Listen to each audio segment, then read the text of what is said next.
Boa noite, mais um Drops, o podcast da Rádio Tropical nesta segunda-feira. Seja bem-vindo, seja bem-vinda para mais uma noite.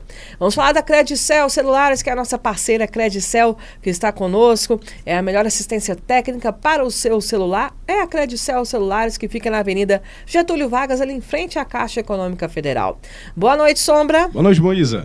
Tudo bem com você? Graças a Deus, mais uma segunda-feira. Saímos aí de um Oba-Oba Samba House e agora para uma conversa técnica. Exatamente. Saímos de um agito do Drops, né? Com o Oba-Oba Samba House, que estava passando aí pela Fernão Dias e parou aqui no Drops, no podcast Tropical. Nós fez ele entrar aqui com o meu pão de queijo. Exatamente. E um queijinho também daquele jeito gostoso, né? Caprichado. Vamos para mais um Drops? Sombra? Vamos lá para mais um Drops. Vamos lá.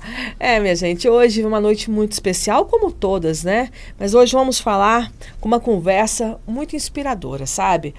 Uma mulher que escreveu um livro que se diz sobre milagres. Você acredita em milagres? Eu estou falando de uma obra que fala sobre fé, esperança e amor, que nos convida a olhar a vida com mais sensibilidade e propósito. Vamos descobrir a história por trás do livro, as mensagens que ele traz, o quanto os milagres podem estar mais perto do que imaginamos. Eu estou falando da escritora Lívia Paranaíba, que escreveu o livro Você Acredita em Milagres. Boa noite, Lívia. Boa noite, Moísa, e a todos os ouvintes daqui da Drops.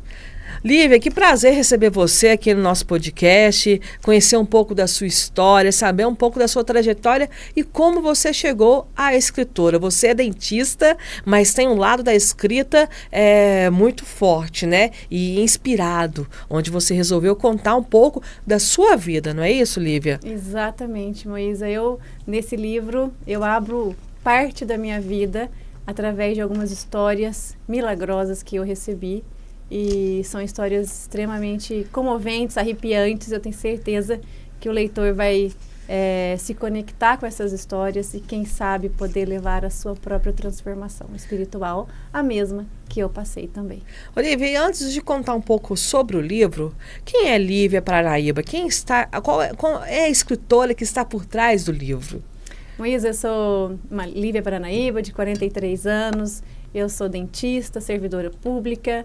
Eu tenho meu marido, que é o Rafael, sou casada há 9 anos. Tenho 3 filhos, meus grandes milagres, que é o Pedro, o Joaquim e a Helena. Eis-me aqui. E, Lívia, você é de Três Corações, hoje você reside em Alfenas, mas tem uma forte presença em Três Corações, não é isso? Isso. Trazendo as suas raízes aqui para a cidade. Uhum. E os seus filhos é a essência do livro, não é isso? A gente vai contar um pouquinho da história, né? De como que nasceu essa paixão pela escrita. Veio a paixão pela escrita primeiro ou veio primeiro a inspiração do livro? Primeiro veio a inspiração do livro. Depois veio a capacitação para escrever esse livro. Então você se capacitou para escrever? Sim. Como que foi? Capacitei. Bom, a história do meu livro é um pouco diferente. A ideia não partiu de mim, Moísa. Não? Não, absolutamente não. Quando eu tinha conseguido todos os milagres, né, que eu conto no livro, que são os meus 3 filhos, nas minhas várias orações de agradecimento a Deus, ele era enfático ao final das minhas orações, dizendo que eu precisava transbordar tudo aquilo que eu ganhei em abundância, que foram os meus milagres, na vida de outras pessoas. E ele era enfático, as minhas orações eram enfáticas. Até o momento que eu falei, poxa, preciso então dar vazão a isso. E foi aí que surgiu a ideia de escrever um livro e também a ideia de me posicionar nas redes sociais. Seria também uma forma de transbordo na vida de outras pessoas. E as orações eram enfáticas, me dizendo, Lívia, você precisa abrir a boca para ajudar outras famílias que passaram pelo que você passou ou por outros problemas, que através da transformação espiritual você pode levá-los aos seus próprios milagres. Então foi uma questão de obediência. Assim surgiu o livro, que em breve eu vou lançar aqui em Três Corações também. Dia 26 de outubro, é isso? 26 de outubro eu vou lançar em Paraguaçu. 8 e 9 de novembro eu vou lançar aqui em Três Corações. Mostra o livro aqui pra gente, aqui na câmera, aqui, ó, pessoal. E como é que faz para ter acesso ao seu livro? O meu livro você vai poder comprar através de uma plataforma que eu vou liberar essa semana nas redes sociais ou comigo. durante os meus lançamentos, ou diretamente comigo, você pode ter o acesso a ele. E qual que é o Instagram? Meu Instagram é Lívia Paranaíba, meu Facebook também. Me sigam lá. Ô, Sombra, você anota aí pra gente. O Sombra é esperto, ele já pega ali e vai colocar aqui na tela pra gente, tá? E aí a gente já coloca pro pessoal te seguir também. Olívia, pro pessoal entender, mas como assim você acredita em milagres? Que fala de fé, esperança, amor, né? A gente vai entrar num assunto que é delicado, mas eu acredito que é onde você está abrindo para todos a sua vida, para usar de exemplo que a fé, através da fé, você é capaz de alcançar sonhos imagináveis, né? E o seu sonho era de ser mãe. Era isso, né? Era de ser mãe. E aos 34 anos, Moísa, depois que eu estava relativamente bem estável profissionalmente, já era momento, então, né, de ser mãe, que era um dos meus maiores sonhos. E aos 34 anos eu recebo um diagnóstico médico muito difícil e impossível existia a impossibilidade da gestação. Então, todos os médicos, ao avaliar o meu estado de saúde, o estado de saúde do meu marido, eles eram enfáticos. Vocês, enquanto casal, nunca vão poder ter filhos de forma natural. Né? E isso, para uma mulher de 34 anos, caiu como uma bomba sobre nós. Né? Tinha planos ali, Os planos eram imensos e eu nunca tive problemas de saúde. Eu sempre fui muito, já que eu sou da área da saúde, eu sempre fui muito ligada a essa parte de saúde, alimentação.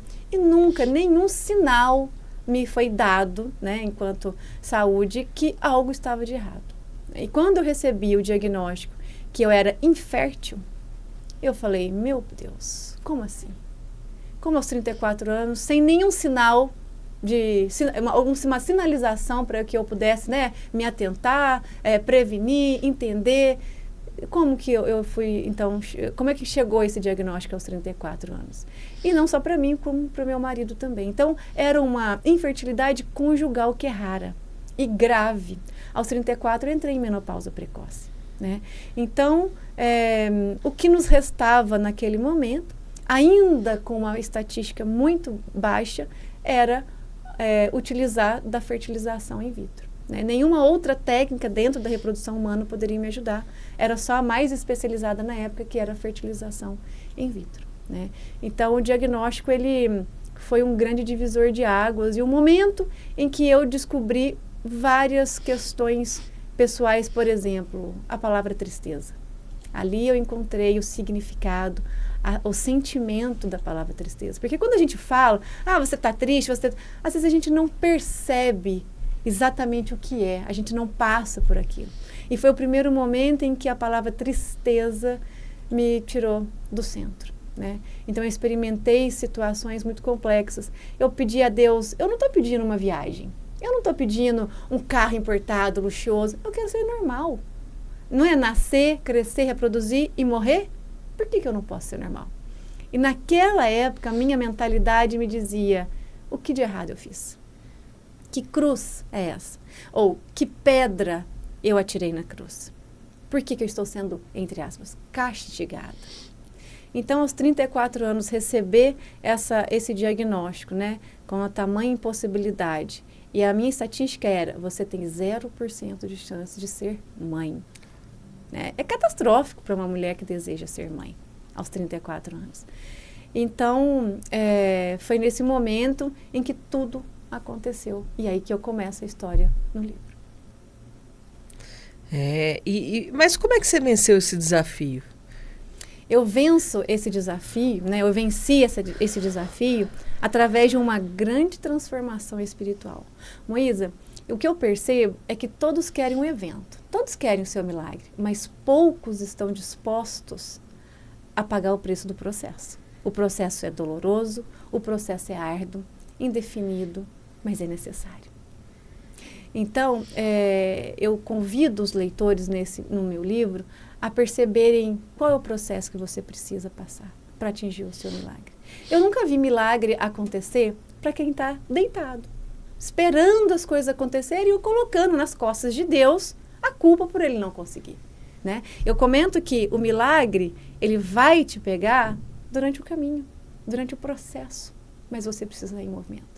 Você precisa querer ardentemente no teu coração, verdadeiramente, alcançar os seus sonhos, os seus objetivos, que são os seus próprios milagres. Todos nós, enquanto vivos e sonhadores, né, especialmente os brasileiros, nós queremos os nossos milagres, mas o que você tem feito para alcançá-los? Você está esperando o mundo se movimentar para alcançar ou você está em busca dele? Então é no percurso de uma grande transformação, seja ela qual for, porque cada um tem a sua história, cada um tem o seu percurso, é no percurso que os milagres acontecem. Eu falo que são bônus que nós recebemos. Ele é a coroação de toda a transformação que você precisa passar. Então foi através desse entendimento, dessa metanoia, dessa mudança de mentalidade que eu percebi que somente através de uma grande transformação e profunda eu poderia alcançar aquilo que eu tanto desejava. E quando aconteceu esse fato com você, você já era uma pessoa de fé? Ou você foi ali desafiada a encontrar a sua fé? Ou você sentiu sua fé abalada e agora eu acredito ou não acredito? Muito boa. Moisés, eu tenho uma história para te contar bem interessante. Minha família é estritamente católica, né? Os meus pais fazem parte da equipe de Nossa Senhora há mais de 25 anos, super engajados na sociedade em relação à nossa igreja. E eu convivi com isso muito tempo. Só que chegou um momento, e eu conto no livro, em que aquilo não fazia mais sentido para mim. Eu queria viver, eu queria explorar o mundo, fui embora, fui para São Paulo com 20 e poucos anos. E encontrei um universo, eu não queria saber de religiosidade, nem de espiritualidade naquele momento. Então, minha fé, ela era muito prematura, muito infantilizada, né? E quando esse diagnóstico me pegou, a minha fé ainda continuava desse jeito. Então, foi uma grande oportunidade de encontro pessoal, com uma intimidade com Deus. Eu aprendi a transformar a minha fé, que era imatura, numa grande intimidade com Deus. E foi ali que eu renasci, para encontrar o sentido e a fortaleza da minha fé. Mas não foi uma história sempre muito retilínea, muito tranquila. Não, foi de altos e baixos, que nós somos humanos. Então, assim, não espere encontrar no meu livro uma história redondinha, bonitinha. É uma história linda. Não, é uma história real, né? Eu não tenho nada diferente do que das outras pessoas, né? Eu não tenho uma estrela na testa, eu não sou uma pessoa extraordinária. Eu sou como você, eu sou como todo mundo. Então, foram várias histórias de altos e baixos, em que eu contestei no início muito a Deus por tudo que eu estava passando. E hoje eu olho para trás, isso foi importante para o meu amadurecimento. E durante o processo, eu transformo a minha fé. E aí fez todo o sentido para que eu conseguisse me transformar espiritualmente, para eu, então, ser apta para receber os meus milagres. Imagina a emoção que foi receber o seu primeiro milagre. Foi. É interessante porque, assim, quando eu conto algumas histórias do meu livro, eu me emociono até hoje. Imagina. E é interessante porque quando eu saio com minhas crianças, né, a gente, final de semana, né? Eles têm qual idade? O Pedro tem 5 e Helena e Joaquim, que são gêmeos, são gemelares, tem 2 anos, né? Aí a gente sai para passear, final de semana a gente fala que é intitulado o final de semana da família, então todos os programas são com ele. Eu olho para trás no carro e eu falo, gente, não é possível que tudo é meu. Não é possível, de onde eu saí, com o diagnóstico que nós tínhamos. Eu tenho esse carro repleto de criança. Coisa boa. Até hoje, assim, eu me emociono de ver a grandiosidade da manifestação de Deus. E foi a manifestação e o reconhecimento foram em todos os passos, do início ao fim. Ainda também naqueles momentos em que eu não tinha fé. Mas ele estava comigo. Nem eu sabia. Mas eu vejo hoje... A vida da gente é um grande quebra-cabeça. Se você olhar para trás, você consegue reconstruir, né? E eu consigo perceber a manifestação dele, mesmo quando eu não o reconhecia. Então, o livro fala disso. Como é que eu posso reconhecê-lo? Como é que eu posso ouvir a voz do Espírito Santo? Eu trago instrumentos importantes no livro, de atividades práticas que eu fazia, que eu aprendi a fazer, que me ajudou a amadurecer a minha fé, me ajudou a ter a intimidade com Jesus. E isso foi preponderante para eu entender o processo que eu estava, o que eu precisava realmente fazer para eu alcançar os meus milagres. E quando eu menos imaginava, quando tudo estava perdido, eu já tinha entendido que talvez não fosse para mim a maternidade, né? Eu já tinha tentado de tudo. A medicina, né, diante daquele diagnóstico, já tinha feito de tudo para mim. Eu fiz 7 fertilizações in vitro. Né? E num momento, Moisa, que era muito difícil, porque eu morava na época em Paraguaçu, meu marido em Mojimirim, eu ia para São Paulo com muita frequência, porque as medicações eu tinha que tomar no dia certo, no momento certo. As medicações, elas não vinham por correio. Eu tinha que pegar em São Paulo, né? E a gente sabe como é que é o deslocamento para São Paulo. E eu tinha que ir várias vezes por mês. E foram 7 fertilizações. Nenhuma deu certo. Imagina chegar ao final desse processo desgastante, fisicamente, e era de quanto tempo uma para a outra? Ao todo, das 7 tentativas, foram 2 anos e 8 meses. E nenhuma deu certo. Então eu falei, se nem a medicina pôde me ajudar com um diagnóstico tão terrível, né, tão limitante, tão grave como esse, quem vai me ajudar? Aí foi que uma grande amiga minha, uma orientadora espiritual, que eu gosto demais, ela virou para mim e falou, a grande sacada, você precisa dar uma oportunidade a Jesus. Até hoje você não deu. Eu olhei e falei, mas se nem a medicina me ajudou, você não está entendendo o meu diagnóstico, não existe, não dá mais. É fim de linha. Eu já entendi que não é para mim. Ela falou, dê o primeiro passo. E eu fui, dei o primeiro passo, o segundo. E aí eu comecei a fazer os exercícios que eu trago no livro, de aproximação, de entendimento, e as coisas foram acontecendo. E aí, do nada, entre aspas, eu apareço grávida, aos 38 anos. Que lindo, hein? Né? E aí a pergunta, você acredita em milagre? De onde veio? Foi que quando eu liguei para o meu médico em São Paulo, e diga-se de passagem, eu estava com uma equipe muito, muito, muito boa, né? Então, assim, eles fizeram tudo por mim, mas não deu. A primeira coisa que ele me falou foi, Lívia, você acredita em milagres? Eu falei, sim. Ele falou, você acabou de receber um. Eu nunca vi na minha experiência até hoje um diagnóstico tão grave quanto o de vocês, porque não era só problema comigo, era com o Rafael, um milagre desse. Você acabou de receber um milagre. E você estava preparada para aquilo? Para aquela... Eu não acreditava no início, né? No início foi muito difícil, porque eu fiz vários testes para confirmar realmente, estou grávida. Eu olhava e falava, não é possível que eu estou grávida, né? E no início foi assim, eu fui contestando, mas à medida que a gestação iria evoluindo, eu pegava confiança, eu falei, realmente eu estou grávida. Então, assim, e para eu chegar a estar grávida, aconteceram muitas histórias, né? Que a gente pode falar também no livro, que eu olhei para trás e eu falei, meu Deus, o Senhor é maravilhoso. O Senhor estava comigo em todos os momentos e eu não te enxerguei, né? E aí eu trago 2 histórias, se você me permite. Claro, fica à vontade. 2 histórias. No meu processo de transformação, eu percebi que eu precisava me engajar na sociedade. Eu precisava servir a minha sociedade. Então, assim, eu estou falando de um processo espiritual que não é religioso, não. Eu estou falando aqui para espiritualidade e não para religiosidade. Agora vamos ter uma pausa para um vídeo institucional e já voltamos.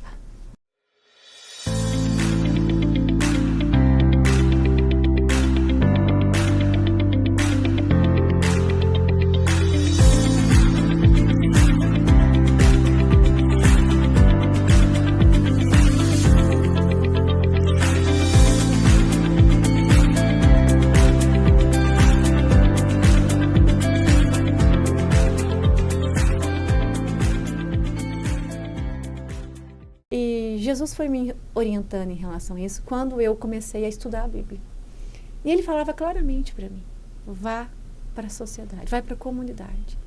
E na época eu morava em Paraguaçu, eu me identifiquei muito com uma igreja de lá e eles me receberam muito bem, mas ninguém sabia do meu diagnóstico, absolutamente. Eu não compartilhei com ninguém o meu diagnóstico, até porque ninguém fala, né, eu sou infértil. Isso é um tabu na sociedade. Existe um preconceito velado. Né? Ninguém fala, eu sou infértil, numa mesa de bar, conversando e tudo mais. Então, eu e o Rafael, a gente ficou muito recluso, né? A gente ficou muito magoado com tudo aquilo e a gente não falava do nosso diagnóstico. Mas a comunidade me recebeu muito bem. E dali me chamaram para fazer parte de uma pastoral da família. Falei, nossa, nem família direito eu estou conseguindo construir, mas vamos lá, né? Se me chamaram, se isso é aqui, vamos lá. Muito bem. E nessa pastoral, em determinado momento, que era agosto, existia a Semana da Família. Essa Semana da Família, a gente fazia várias atividades com a sociedade, com a comunidade, né, para chamar mesmo, trazer a importância da construção de uma família. E aí, numa das atividades, eu iria fazer uma encenação, um teatro com mais 2 pessoas. Como era a encenação? Era dentro da igreja e eu iria tirar da casa, entre aspas, uma mulher casada para levar para festa, para beber, né? Para levar uma vida diferente daquela que a gente sonha dentro de família.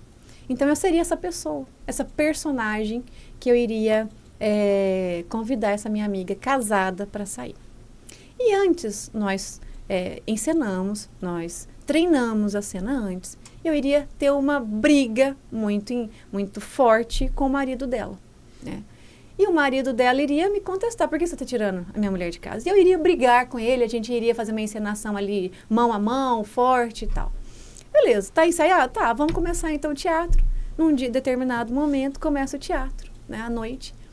A plateia lotada. Inclusive, o marido dessa outra mulher estava na plateia, ele sabia o que iria acontecer. Num determinado momento em que eu estava contracenando com esse homem, com esse marido, né, da minha amiga, no teatro, ele começou a brigar muito comigo, a gente se discutiu, estava tudo planejado, e na hora de dar o empurrão, ele não me deu o empurrão. Ele deu o empurrão na mulher dele. E essa mulher cai, faz um estardalhaço todo, quebra óculos, se machuca, porque ela não estava esperando, a encenação não era essa. O marido dela levanta e fala, o que é isso? O que está acontecendo aqui? Ele não entendeu nada e a gente ficou meio em choque naquela hora. Bom, precisávamos terminar aquele teatro. Terminamos do jeito que estava, eu consegui tirar ela levantei essa moça e saí. Quando esse moço que eu estava contracenando saiu de cena, a gente foi lá para fora, eu falei, o que aconteceu? Você não me enxergou? Eu estava na tua frente, eu estava brigando com você e você não me empurrou. Por que você machucou, então, a outra pessoa, a moça, que não estava esperando? Ele falou assim, Lívia, chorando. E nesse momento ele estava chorando. Ele falou, me desculpa, eu não te enxerguei. Eu falei, você está de brincadeira comigo? Como é que você não me enxerga? Eu estava contracenando com você. Lívia, desculpa, eu não te vi. Eu só enxerguei a outra moça. E aí eu fui nela. Não enxerguei você. Aí eu percebi que ele estava muito consternado, eu não querendo ali esticar o papo, ele pediu desculpa para o marido, para ela, a gente também. Beleza, tinha as outras atividades, fomos embora. E aquilo ficou na minha cabeça. Como que ele não me reconhece, não me vê na frente dele, né? Mas tudo bem, passou. No outro dia, era sábado, isso foi numa sexta-feira. No outro dia era sábado. E a gente estava preparando a missa das 7 horas da noite. Enquanto isso, a gente estava fazendo uma vigília de 24 horas do Espírito Santo na própria igreja. Eu e mais 2 amigas estávamos arrumando os preparativos para essa missa. E a adoração, né, a vigília ao Espírito Santo acontecendo lá embaixo da igreja. Lá em Paraguaçu a igreja é assim, de todo. Nós estávamos na porta lateral de madeira. Quando a gente estava conversando, na hora que a gente olha para o lado, olha o que nós vimos, Maísa. E os leitores terão a oportunidade de ver também na página 71. Meu Deus. Olha o que nós vimos na parede.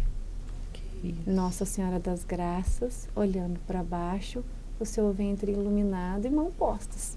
Você consegue enxergar? Sim. É nítido, não é? Nítido. É maravilhoso, não é? Muito. É de arrepiar, não é? É a minha história, mas é de arrepiar, não é? Não, é demais. É demais. Na hora que a gente olhou, Moisa, a gente ficou perplexo. A gente não sabia falar, a gente não sabia interpretar esse momento. O que deu tempo foi uma foto. Mal tirada, porque no calor da emoção, tanto é que ela não tem tanta definição. Não é uma foto maravilhosa, em termos, né, de pixel, de qualidade, de definição. Não, mas é nítido. Mas é nítido, não é? É nítido. Não precisava mais. Aí a gente ficou desesperada com aquilo, e quando a gente volta os olhos para a igreja, não tinha mais a imagem. Porque a gente queria filmar, a gente queria mais. Não dava mais. Foi porque já foi rápido. embora. E ali a gente não entendeu muito bem o que estava acontecendo. Muito bem. Aconteceu a vigília, a gente terminou a semana e aquilo ficou na minha memória, né? Nas nossas memórias que a gente passou aqui. Conversamos com outras pessoas, olha o que nós vimos e tal. Vamos lá no outro dia, vamos ver se tem essa imagem. Não tinha imagem, não tinha. Isso aqui é a parede da igreja. Muito bem. Quase um mês depois, eu descubro que eu estava grávida. E com o momento em que eu descobri que eu estava grávida, depois que passou a emoção, eu dirigindo para Alfenas, né? As coisas vieram na minha mente. Sabe por que você não caiu?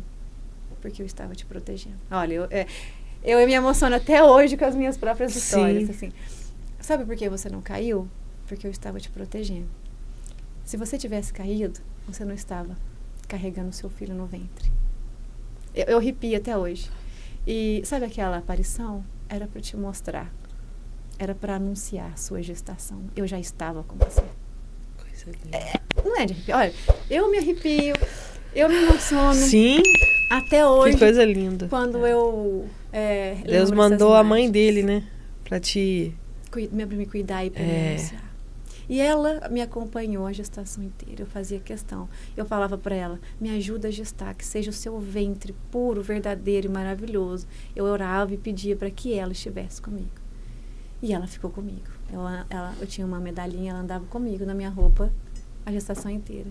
Então, assim, são essas e muitas outras histórias que eu conto, que é a manifestação pura do nosso Criador, né, na minha vida, assim.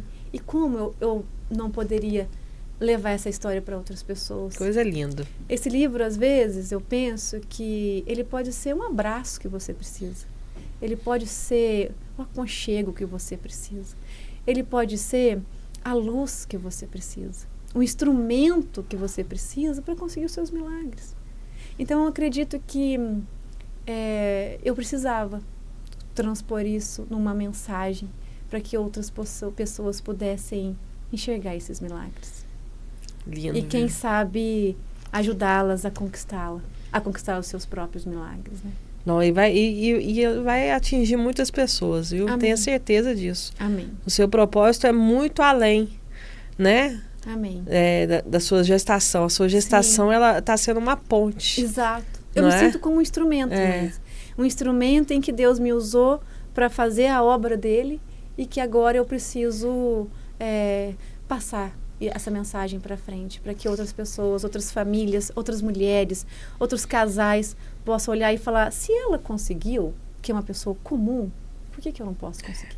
Eu não tenho nada de diferente dela, né? Eu não sou uma pessoa extraordinária, por que eu não posso conseguir os meus milagres? O que está me faltando? Opa, consciência, né? O que me falta para atingir os meus milagres? É isso que o livro provoca, né? Esse insight da metanoia, da transformação de mentalidade. Muito lindo. Olívia, falando um pouquinho da escrita, né, do seu livro, ela toca feridas, mas ela também cura. Sim. Não é? Como que foi o processo emocional para você na hora de você escrever essa história tão linda, né? E que é algo tão sensível. Sim. Como que foi o processo para você? Maísa, foi terapêutico. Porque quando a gente fala, quando a gente escreve, né, a gente revive aqui vários momentos da vida, querendo ou não, é um processo terapêutico. Foi muito bom, foi muito gostoso, porque eu olhava e falava, meu Deus, essa história é minha essa história, né? Igual eu te falo, eu olho para trás no carro e falo, meu Deus, esse tanto de filho é meu, como assim? Eu olho e falo, essa história é minha. Então, querendo ou não, a gente reorganiza mais as ideias, a gente tem mais consciência de alguns momentos que às vezes passava batido. E ele foi terapêutico porque o penúltimo capítulo também eu comento do diagnóstico do Joaquim, né? Para quem não sabe, né, o Joaquim, ele nasceu com síndrome de Down. Ele é gemelar da Helena e foi um grande susto, sim, que a gente teve. Susto, eu não gosto de usar essa palavra, porque susto é muito pouco.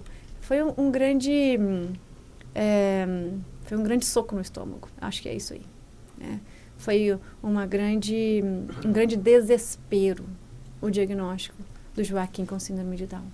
Eu jamais... A gente não espera isso. A gente não quer que o nosso filho nasça com uma unha encravada, né? Você já viu falar, eu quero que o meu filho nasça com síndrome... Não existe isso.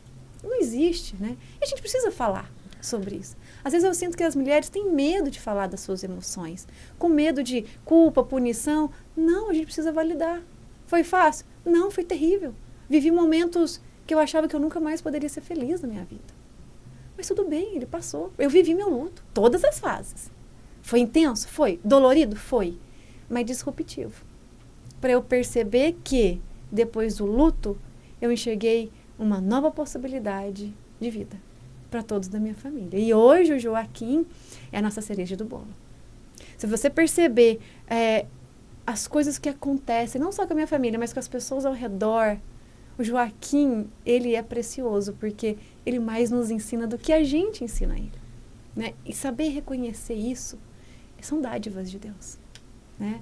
Então, mexer nesse balaio de novo, o diagnóstico, o luto e tudo mais, foi bem difícil para mim. Chorei escrevendo. Falei, não, acho que agora eu não consigo mais, acho que eu preciso parar. Eu tive que parar várias vezes, chorava e depois eu voltava. E é terapêutico. No fundo, tudo isso foi muito terapêutico. A escrita, ela é terapêutica, né? A fala, a escrita, falar é terapêutico, é necessário, é libertador. Você reorganiza as ideias. Você fala, poxa, eu não prestei atenção nisso. Então, foi mais um presente. Mais um milagre na sua vida, né?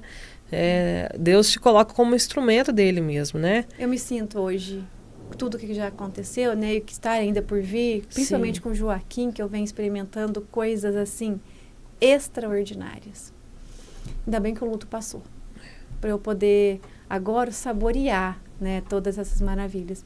Mas é um grande divisor de águas. É muito bom. E que bom que você está compartilhando com a gente aqui, né? Falando da sua escrita, da sua sensibilidade, né? Das suas dores, mas também das suas curas. Sim, né? Sim. E mostrando para as pessoas, né, que estão assistindo, que é possível, né? Se curar. Sim, e é necessário. Não dá para a gente passar pela vida, Moísa, carregando as nossas dores. A gente está aqui para a gente aprender. A gente está aqui para a gente evoluir. Então, você vai carregar o seu fardo pesado de uma forma ruim a vida inteira? Você não pode se libertar? Você não pode pensar diferente sobre um fardo e falar, mas eu tenho que enxergar isso aqui diferente. Porque quando o Joaquim nasceu, eu tinha uma opção de viver infeliz a vida inteira. Amargurada. Infeliz a vida inteira. Como eu achei que seria. Eu falei, pronto, agora não dá mais para ser feliz. Como que eu vou viver? Né? Nos pegou muito de surpresa. Só que aí você percebe e fala, não, eu não mereço. Meu filho não merece. Você chegou a questionar Deus quando chegou esse diagnóstico dele? Muito. De novo eu caí. Por isso eu te falo, a minha história é uma história que não é redondinha, bonitinha, de falar assim, mas ela sempre reconheceu, sempre ela foi forte na fé, ela é uma beleza. Não. Depois de ter passado o milagre do Pedro e o milagre da gestação dos gêmeos, eu engravidei de gêmeos aos 41 anos, veio o diagnóstico de Joaquim e eu caí de novo. E tá tudo bem. A gente cai, a gente levanta, a gente cai. Vou cair. Não é uma história perfeita. Longe de mim trazer para os leitores uma história irreal e perfeita. Eu caí, eu questionei, eu xinguei, eu falei, por que comigo? Eu não fiz nada de tão ruim assim para merecer isso. Mas mal eu sabia que depois da tempestade, eu olho para trás, Moisés, e eu falo como eu necessitava dos meus 3 filhos. Com o Joaquim, hein? Não tiro. Como eu necessitava para a minha cura, para as minhas curas, ter os meus 3 filhos na condição que eles têm. O Joaquim na condição dele, o Pedro na condição dele, a Helena na condição dela. Então, assim, os filhos eu vejo hoje como canais de bênçãos para mim. Mas reconhecer foi difícil. Eu precisei passar pelo limbo. Eu precisei atravessar as trevas e eu atravessei. E o seu esposo? Junto comigo.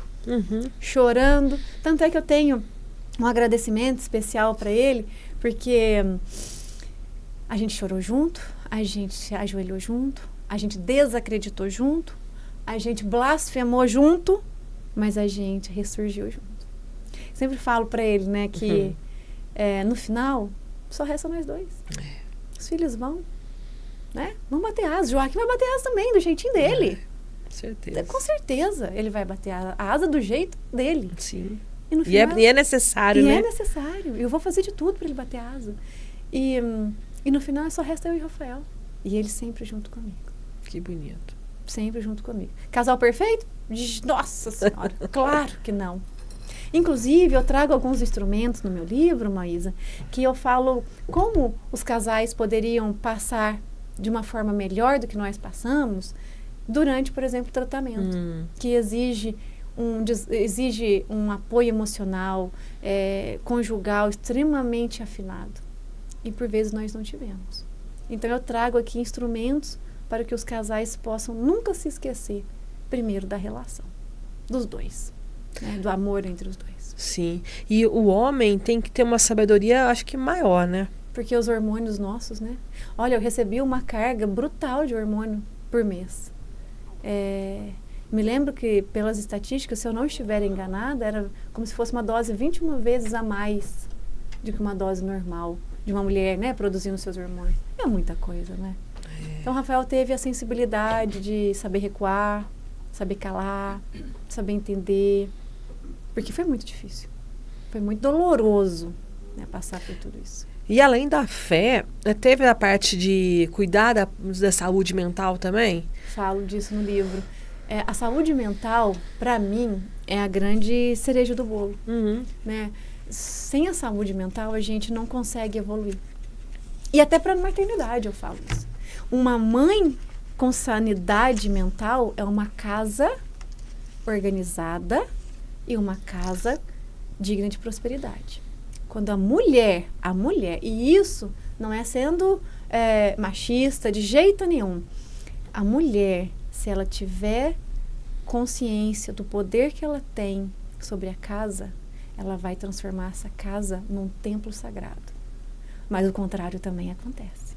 Então, a saúde mental, ela é fundamental. E para isso eu tive, sim, uma pessoa, uma profissional que eu gosto demais, que foi a Rosane, que me ajudou na terapia, né, a falar sobre todo o processo que eu estava vivendo, para eu entender tudo aquilo que eu estava passando. E ela foi determinante para eu passar, não digo assim bem, né, porque foi muito doloroso, mas da melhor forma como poderia ser. Poderia ser muito pior, se eu não tivesse um apoio emocional dela, né, estrutural, profissional do meu lado. Né?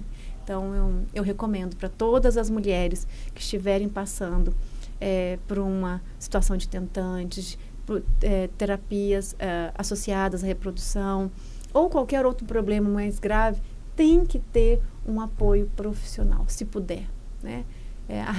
O SUS também tem essa oportunidade para aquelas que não podem na rede privada. O SUS também pode te ajudar em relação a isso. Tem rodas de conversa que eu acho espetaculares dentro do nosso sistema único para ajudar essas mulheres a falarem, a organizarem a mente e para elas se empoderarem para passar pelo luto, pela condição terrível que qualquer uma pode estar passando. E para essas mulheres, né, aproveitando, né, qual o recado você manda para elas que estão naquela tentativa, né, e podem já estar naquele último, na desistência, no último suspiro, como foi você um dia, né?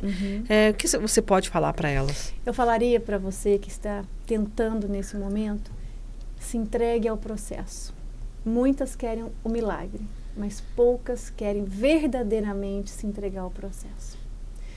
O processo que eu digo é um processo espiritual. Faça tudo aquilo que você achar em intimidade com Jesus, aquilo que você necessita fazer.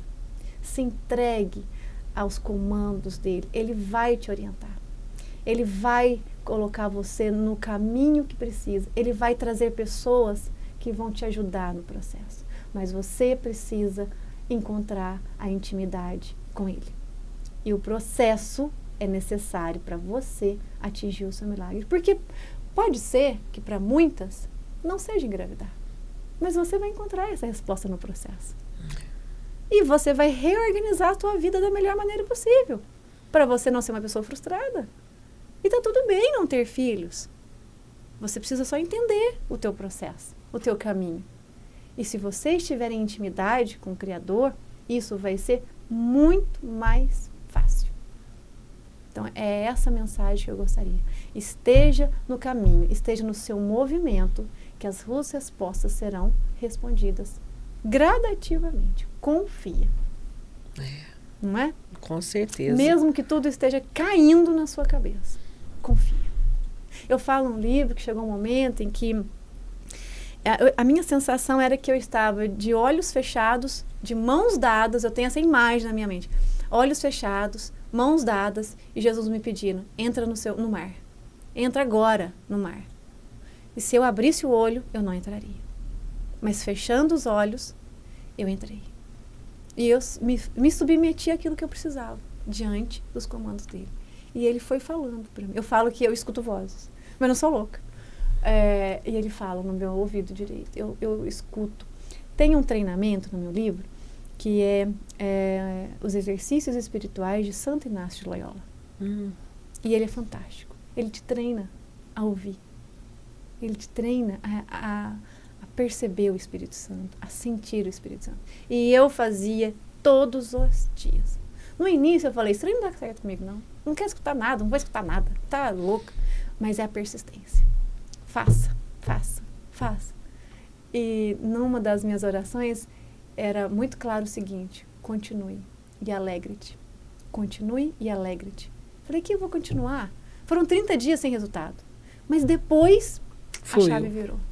Os exercícios espirituais de Santo Inácio de Loyola são exercícios que eu recomendo para todos que queiram ter essa intimidade.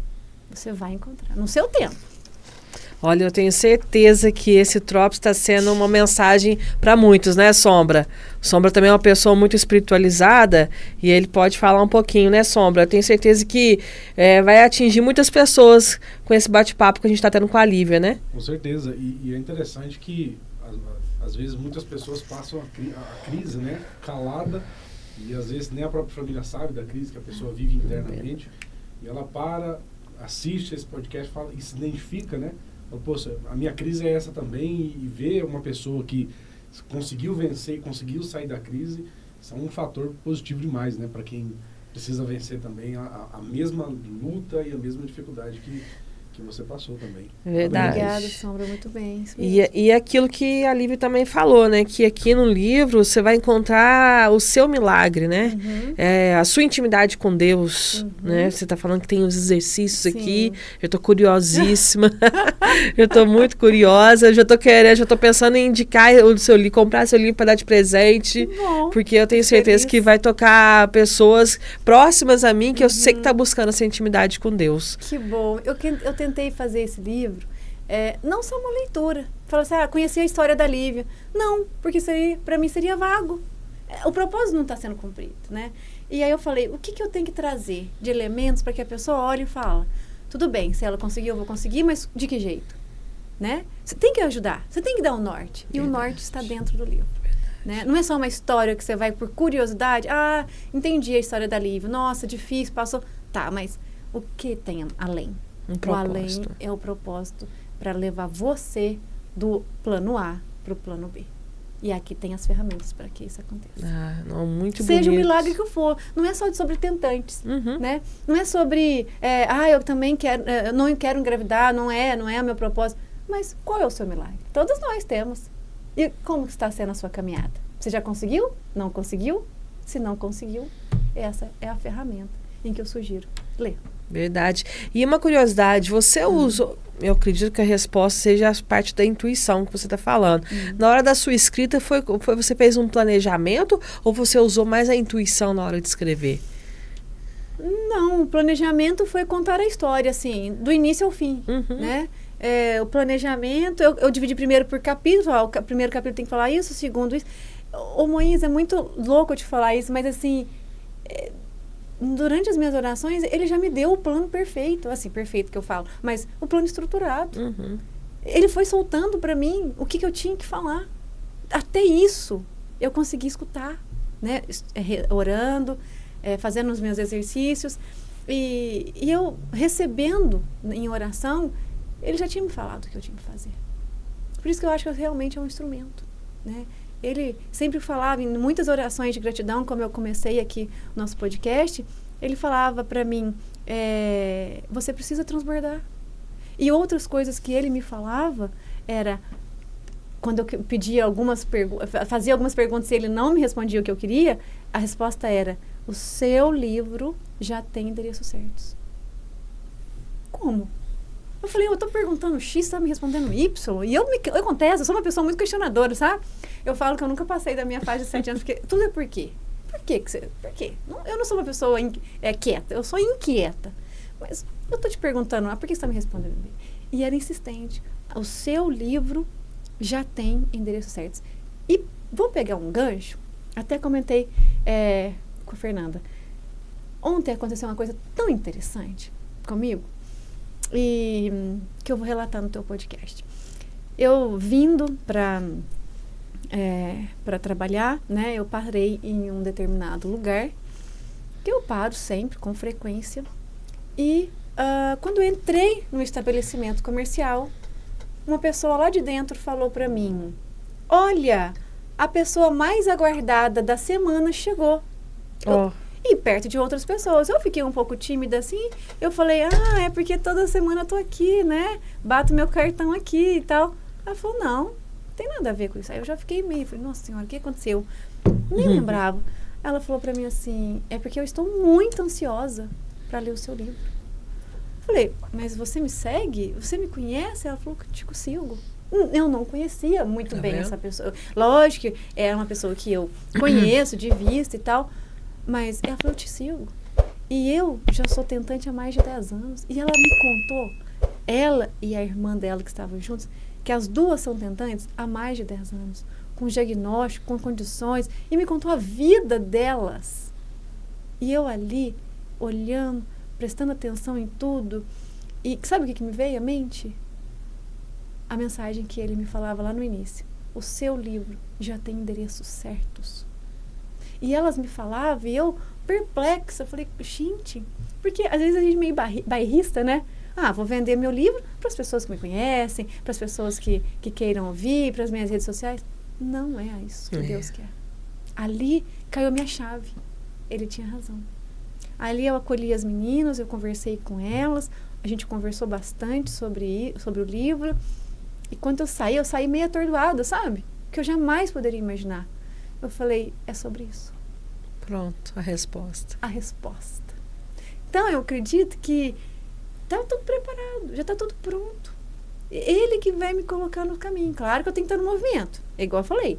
Não quero ser aquela pessoa sentada esperando a vida chegar e falar, o milagre está aqui, você quer? Não, você tem que estar no teu movimento. E eu estou no movimento. E ele está preparando tudo. Não é maravilhoso isso? Maravilhoso. Aí você reconhece que os milagres, desde os maiores, os menores, acontecem todos os dias. E ele está ali te ajudando. A gente que às vezes não tem a percepção do momento para reconhecer. Eu poderia ter falado para as meninas, que legal, vou vender meu livro. Não, não é questão. É que duas pessoas que eu desconheço totalmente querem ler o livro. É isso, o propósito é esse. Você está atingindo, né? Exatamente, seu propósito. O meu propósito. É ser instrumento. E o título? Vamos falar um pouquinho desse título, né? Que a gente está falando dele o tempo todo. Não é? Você acredita em milagres. Quando você intitulou ele, você não pensou em nada, né? Você falou assim, pronto, o que veio na sua cabeça é o título do livro.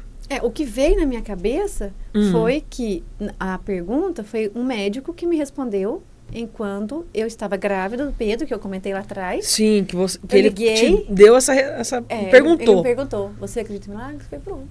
Não tinha como outra pergunta ser. Não tinha como ser outro título. Eu nunca pensei em outro título. Era só esse. Você acredita em milagres? Porque aquilo foi, assim, uma percepção muito grande para mim. Poxa, o meu médico, né? Há quanto tempo na carreira. E ele te acompanhando. Me acompanhando, vivendo ali comigo, sofrendo de certa forma comigo. E ele falava, você acredita em milagres? Ele reconhecer que não foi pela medicina, mas foi pelas mãos de Deus. Isso é Isso é maravilhoso. lindo. É muito lindo. É muito legal, não é? Muito falo, lindo. é muito legal. Realmente é. Mas É muito legal. É muito lindo, é incrível, né? E é real. É real. É real. É palpável. É real. É palpável. Porque às vezes você lê algumas coisas, né? Tão distantes. É famoso, é isso. Você fala, nossa, mas a minha Tem realidade... um processo criativo, né? Porque vai para um outro lado, criar personagens, né? E aqui o personagem é você. É real. A sua família. Isso é vida real. De altos e baixos. Não é uma história perfeita, maravilhosa, em quadrinhos. Não, é uma história real. E você falou que já está pensando em um segundo livro. Eu estou pensando num segundo livro. Na verdade, a partir deste livro, na minha página de vendas, eu já criei outros subprodutos. O e-book, porque muita gente quer ver no seu telefone, no seu tablet, no digital, né? A gente tem que se adequar. Então, o e-book já está disponível para venda. Inclusive, eu vou fazer promoções de lançamento do livro do e-book. Eu vou fazer audiobook, né? Todo mundo lá no carro. Eu sou assim, né? Eu escuto muita coisa, audiobook dos vários livros, estou estudando, fazendo as coisas. Audiobook vai vir e uma masterclass, uma aula online, em dezembro já estou programando sobre sobre curiosidades do meu livro. Perguntas e respostas também. Então vai ser para dezembro.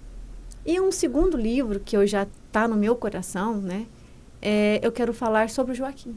Sobre esse processo do diagnóstico. Como foi receber, né? Como a gente já comentou, a passagem pelo meu luto, né? Quais as emoções, quais as dificuldades e como foi transformar tudo isso agora numa vivência maravilhosa com o Joaquim.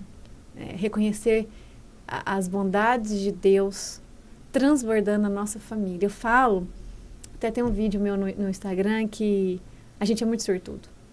Que a gente tem a síndrome de Down, acho que é de 1 para 500 nascidos vivos, né? E a gente tem um exemplarzinho raro em casa. E que já nos ensinou tanta coisa, com tão pouca idade. O Joaquim, quando nasceu, ele teve... Primeiro que na gestação, foi uma gestação muito dolorida, difícil emocionalmente, porque ele entrou em restrição de crescimento. Então, para quem está nos assistindo e não é da área da saúde, restrição de crescimento, a criança para de crescer. Isso é grave. O Joaquim chegou a menos de 3%, que é gravíssimo.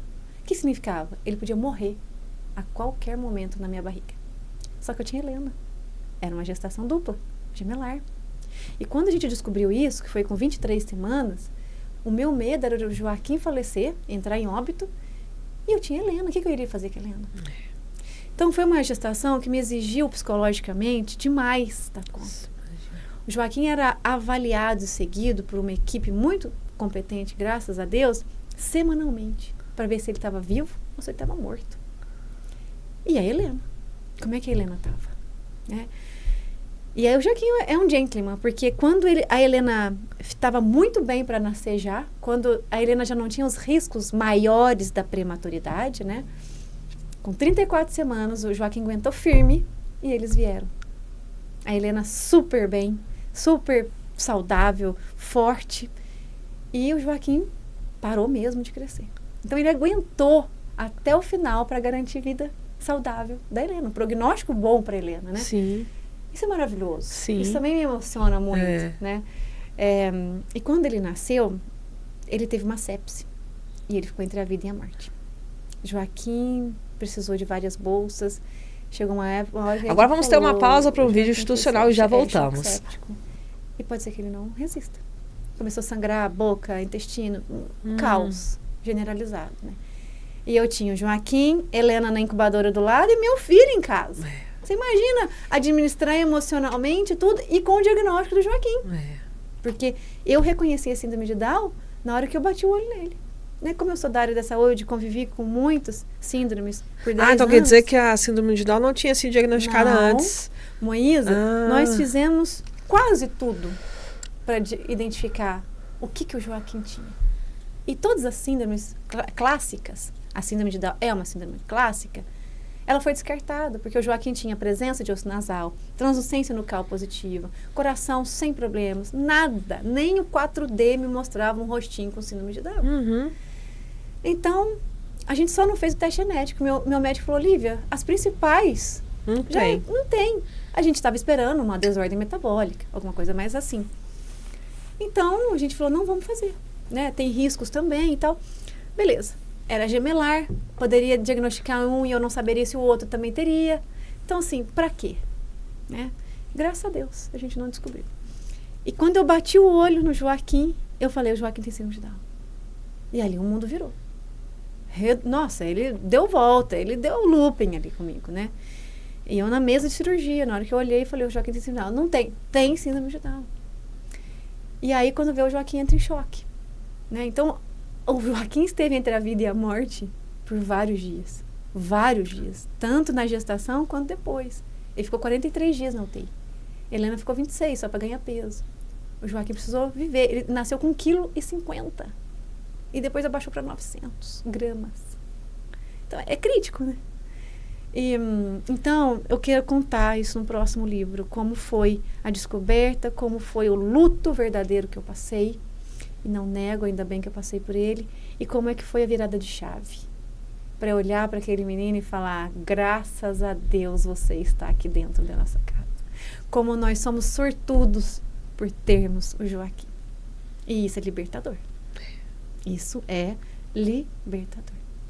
Então é esse, eu acho que é um próximo livro. E procura a gente, viu? Com certeza. Porque a gente tem um espaço aqui para estar, né, compartilhando as suas histórias, a sua espiritualidade, a sua fé, que é importante passar para tantas famílias que podem estar passando por uma situação similar, né? Uhum. E, nossa, e você é uma mulher de fé, você é uma mulher de força. Mas igual você falou, tem um propósito aí que é de atingir outras mulheres, outras pessoas, outras famílias, com a sua fé. Nas minhas orações também, né, é muito claro a mensagem que eu sempre recebo. Você precisa retribuir aos seus semelhantes o que você recebeu em abundância. É verdade. Então eu preciso retribuir. Isso é uma forma de retribuir. Né? Me posicionar nas redes sociais. E eu era uma pessoa totalmente offline. Nunca gostei, não gostava de postar foto, nada. Mas do nada, depois que eu recebi a intimação, né, que eu me comentei, eu falei, eu preciso me posicionar. Qual é a sociedade que o Joaquim vai ter? Quantas mães, que eu converso com muitas, a nosso ambiente é só mãe, né? Quantas mães carregam culpas totalmente desnecessárias? Quantas mães são amarradas a crenças limitadas que nos foi impostas culturalmente, né? Quantas famílias podem ser desabrochadas, viver com mais liberdade, com mais felicidade, sem as amarras que nos são colocadas. Então, nas redes sociais eu me posiciono dessa forma e aí no meu livro também é uma forma de transbordar, né? É claro, ajude os seus semelhantes aquilo que percebeu em abundância. E meus 3 filhos é em abundância, né? Com certeza, são sim. Eles são, realmente são. Parabéns, viu? Muito obrigada por compartilhar a sua história aqui com a gente. Obrigada. Eu tenho certeza que vai atingir muitas pessoas que vão se sentir abençoadas com a sua história. Amém. Eu agradeço muito a oportunidade de estar aqui. É o meu primeiro podcast. Eu amei poder falar sobre isso, poder levar para as pessoas, né? Seja em qual temática for, né, a condição que você esteja passando, mas levar uma luz, levar um aconchego, um abraço. Né? Às vezes o livro pode ser só um abraço que você precisa nesse momento, né? Pode ser a virada de chave da sua vida, para que você possa ter uma vida com maior propósito, com maior resultados que você tanto deseja. Então eu agradeço a Rádio Tropical, em nome de você, Moísa, nossa Sombra, todos que me receberam muito bem, essa oportunidade de estar aqui de falar. Muito obrigada a você, viu, Lívia? E sucesso. Obrigada. Na sua caminhada com a sua escrita, que realmente tem essa missão. Obrigada, Moísa. Muito obrigada e obrigada a todos também que estão aí nos vendo, né, pelas redes sociais. Obrigada, Sombra, para mais um Trops. Boa, Moísa. Que noite especial tivemos hoje aqui, não é? História, né? Eu vi as respirações aqui. É verdade. Você respirou fundo, é isso aí. Colocando as emoções. As emoções e trabalhando a nossa fé também, né, Sombra? Com certeza. Isso é um histórico, né? É histórico. Hoje o nosso Trops está muito especial por estar mexendo com a fé das pessoas, essa proximidade com Deus, através de um livro tão sensível, de uma história real. Verdade, através da fé, né? Da persistência, Verdade. o milagre acontece. Acontece. Parabéns pelo livro também e pela história. Obrigada, Sombra. Muito obrigada. Bom, gente, mais uma noite especial aqui do Tropos, podcast da Tropical. Eu estive com ela, que é escritora do livro Você Acredita em Milagres? Uma obra, vou repetir, uma obra que fala sobre fé, esperança e amor e nos convida a ter um olhar sensível e especial com Deus, uma proximidade com Deus. Leia esse livro, gente, porque realmente está muito especial. Eu já estou curiosa para ler o meu e eu aconselho você a procurar também o livro para mergulhar nesse mundo de fé, de proximidade com Deus. Aqui a gente pôde descobrir um pouco da história por trás do livro Você Acredita em Milagres, mensagens que ele traz o quanto os milagres podem estar mais perto do que imaginamos. E a Lívia Paranaíba, escritora, pôde mostrar aqui pra gente. Então, procura o livro, que eu tenho certeza que vai ser um grande mergulho de fé para você. Boa noite e até o próximo Tropos, o podcast da Tropical.